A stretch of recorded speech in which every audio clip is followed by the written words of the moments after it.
Hari ini kita mendengarkan dalam bacaan Injil kisah apa? Tuhan Yesus menyembuhkan orang buta. Butanya sejak lahir. Dan ini menimbulkan sesuatu yang mencengangkan bagi orang-orang Yahudi waktu itu. Mengapa?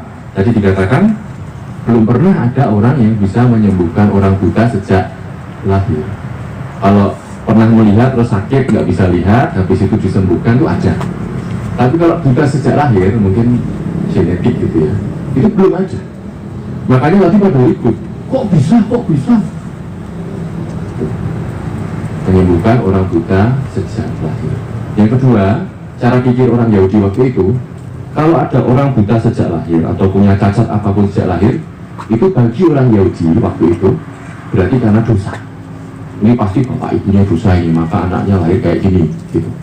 Kalau orang Katolik nggak seperti itu ya, kita nggak berpikir seperti itu, yaitu keadaan manusia seperti itu. Tapi kita tidak pernah, itu pasti karena dihukum Tuhan, itu pasti karena dosa. Lalu yang ketiga, mengapa mereka ribut? Karena Tuhan Yesus menyembuhkan waktu hari Sabat. Nah, mereka itu kan ketat sekali. Hari Sabat kok kerja menyembuhkan orang, nggak boleh. Gitu. Terus mereka tuh bingung. Karena yang satu bilang, ini karena melanggar hari Sabat berarti dia orang berdosa. Yang kedua, aku nggak berdosa, kok bisa membuat mukjizat? Nah, bingung mereka. Ini melanggar berarti dosa. Yang satu, kalau dosa kok bisa membuat mukjizat? Bingung kan mereka? Dosa nggak mungkin bisa mukjizat, tapi ini melanggar Sabat. Nah, sebenarnya dalam Injil Yohanes itu dalam beberapa kisah itu maksudnya itu sudah jelas. Yang mau dikatakan dalam Injil Yohanes mau mengatakan bahwa Yesus adalah Tuhan atas hari Sabat. Maka karena dia Tuhannya, ya dia nggak melanggar, dia berkuasa atau suka-suka Tuhannya kan. Ya kan, kalau manusia ya mungkin melanggar. Ini, nah dia itu Tuhannya, jadi suka-suka Tuhan dong mau melakukan apapun di hari Sabat. Yang kedua jelas, itu bukan karena dia manusia berdosa, dia Tuhan sendiri, maka bisa membuat mukjizat itu tadi. Masalahnya adalah orang-orang Yahudi, khususnya orang-orang Farisi tadi, ya, hatinya tertutup, sudah melihat tanda seperti itu, tidak mau percaya, hatinya buta. Orang buta tadi bisa melihat, lalu hatinya juga menjadi bisa melihat. Dia mengakui bahwa Engkaulah Tuhan, lalu menyembah Yesus.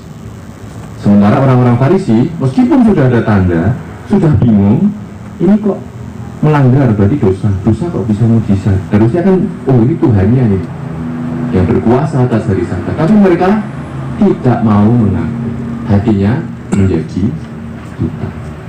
Maka ini masalahnya. Percuma kita punya mata yang terang, mata fisik ini, kalau hati kita buta, tidak bisa melihat kehadiran Tuhan dalam hidup kita.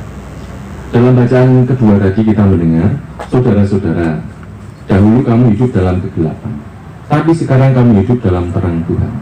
Sebab itu hiduplah sebagai anak-anak terang.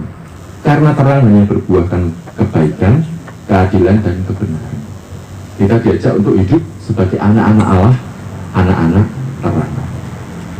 Melihat tidak hanya dengan mata fisik, tapi juga mata hati. Seperti tadi kita dengar juga dalam bacaan pertama, bukan yang dilihat manusia yang dilihat Allah. Manusia melihat apa yang di depan mata, tapi Tuhan melihat hati. Ini menjadi tantangan bagi kita kalau yang ngaku Katolik, sudah dibaptis, sudah menerima Roh Kudus. Tidak cukup mata kita ini bisa melihat, harus sampai mata hati kita. Jangan sampai seperti orang Farisi, Tuhan sudah di depan mata,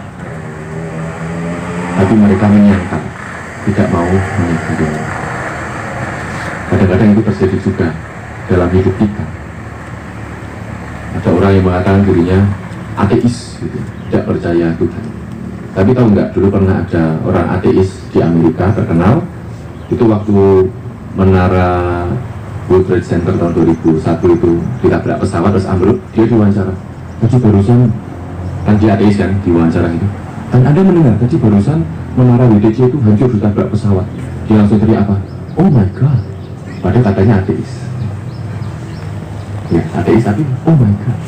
Jadi spontan dari dalam hati orang itu sebenarnya mengakui. spontan mengakui Allah dalam hidupmu.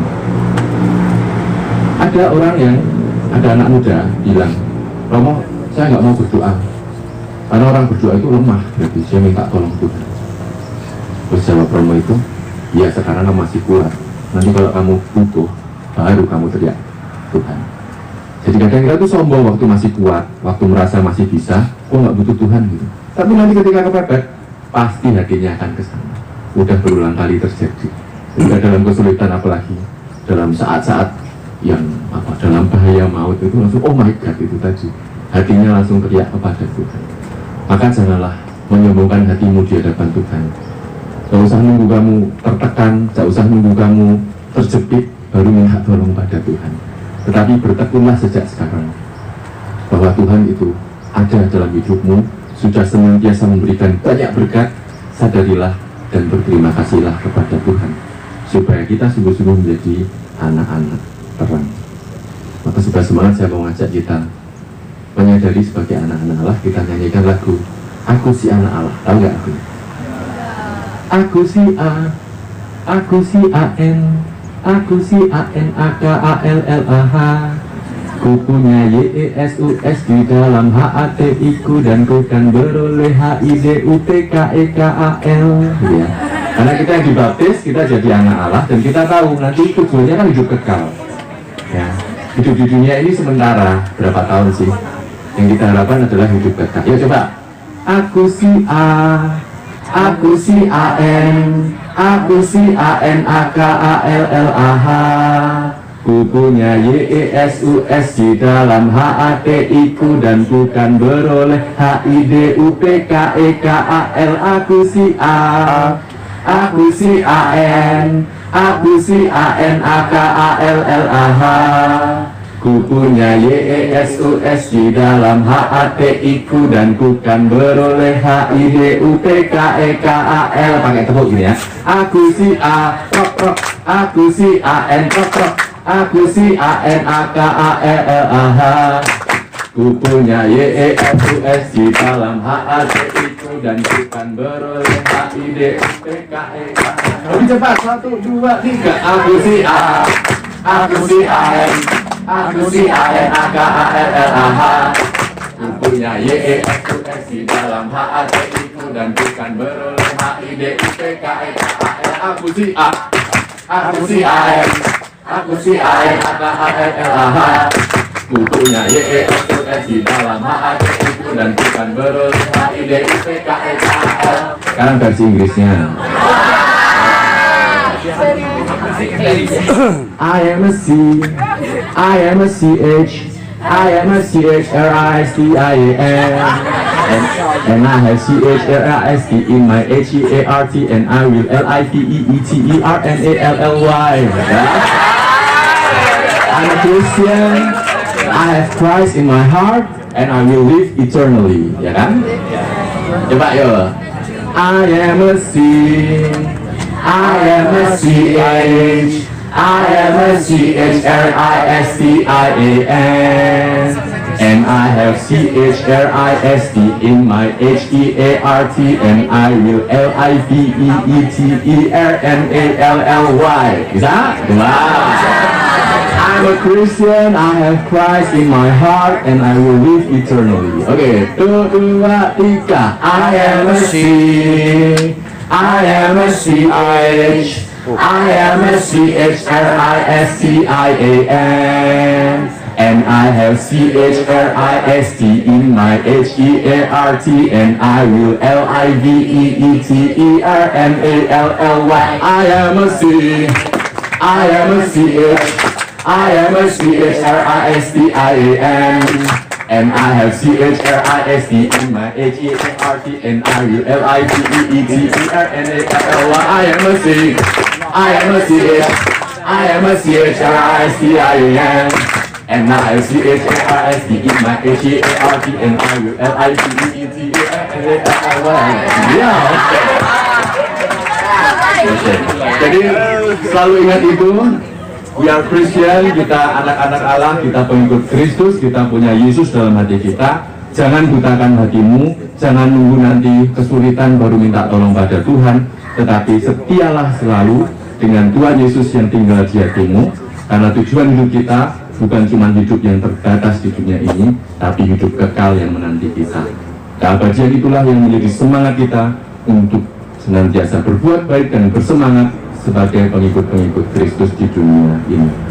Kita mohon rahmat Tuhan supaya punya hati yang terang, tidak hanya mata fisik, tetapi juga mata hati kita. Kita hening sejenak.